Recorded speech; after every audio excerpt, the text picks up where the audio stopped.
So this week we're gonna talk about kind of some of the most formative moments in political theory of the 20th century.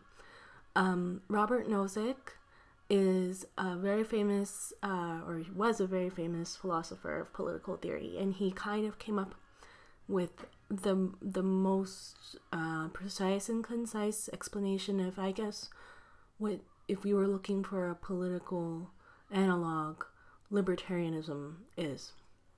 And then you have John Rawls' theory of justice, which is also very important. It's actually, in terms of the history of thought, more important than Nozick, because when Rawls wrote a theory of justice, it kind of became the thing, the piece of political philosophy that everybody responded to. And nearly everyone after it came out would categorize himself as some kind of Rawlsian. Like, it was seen as he had come up with a definitive explanation of our time. So I want to talk to you a little bit about that and then kind of situate where we are in the course. I'm going to do the latter thing first. When we started the course, we began with the 14th Amendment as our frame of reference. Why do we do that? The 14th Amendment, as I kind of presented it to you, is the fruit of the Civil War. And in the sense that it's the fruit of the Civil War, it is also going to be a fruit of the founding, right? And initially, when the nation was founded, we had this major issue of inequality, particularly slavery, right, which is an extreme form of inequality, in a regime that is supposed to be Republican, meaning it's supposed to be based on ideas of freedom and equality. You can see the 14th Amendment as kind of a response to this problem at the founding, and a way of correcting how we started out. This is why it has to be an amendment, and this is why it's in the Constitution.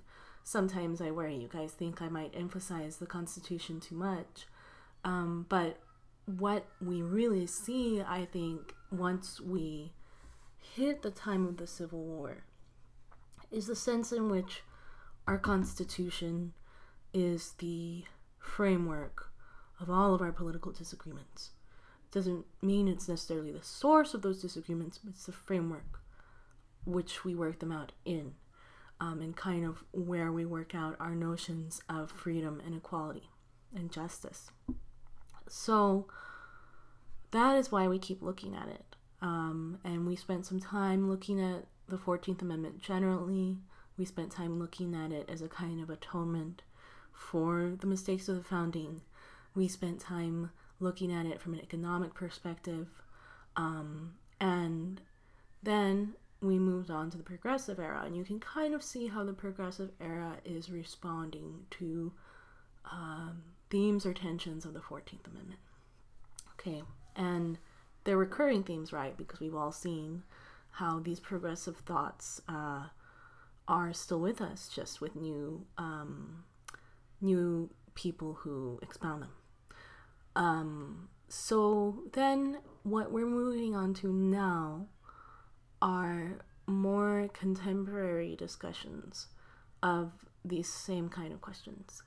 What is justice? What is fairness? What does it look like? And Rawls and Nozick are going to be your entry into this. Now, the section of this course is called Liberalism as Fairness, and I'm just wanting to be clear that by liberalism, I don't mean liberals like conservatives and liberals. Americans are in the tradition of what some broadly think of as liberalism, classical liberalism, for example.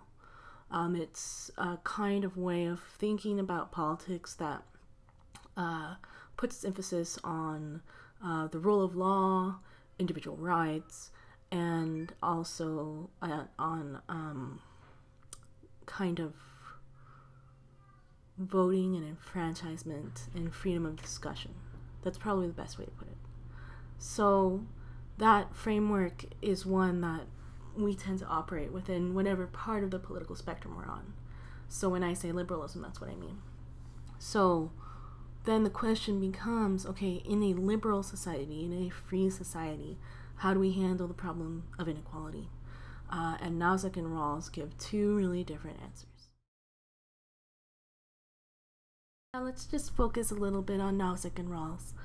I forgot to tell you that I have a virus, so I sound sick, and that's why I'm low energy. I don't know if you remember from the election when Trump called Jeb Bush low energy Jeb.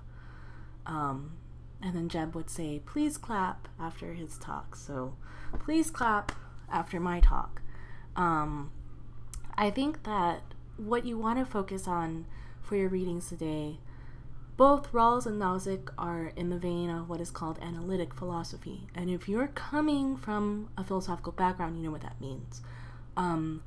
Analytic philosophy as a method puts its emphasis on clarity of thought and language, definition of terms, guiding principles that are normally laid out like as steps, and thought experiments. They use a lot of thought experiments, right? And so in both thinkers today, you see that sort of rigor. I encourage you to go through and identify what principles are they laying down, each of them, for the procedure they think you need to go through to get a just outcome, and what is the definition of the terms that they're using that are important to them and to their argument. Basically what you're going to have is they're both confronting this question, which in a sense all of political philosophy has to deal with. In this world, there are limited goods, right?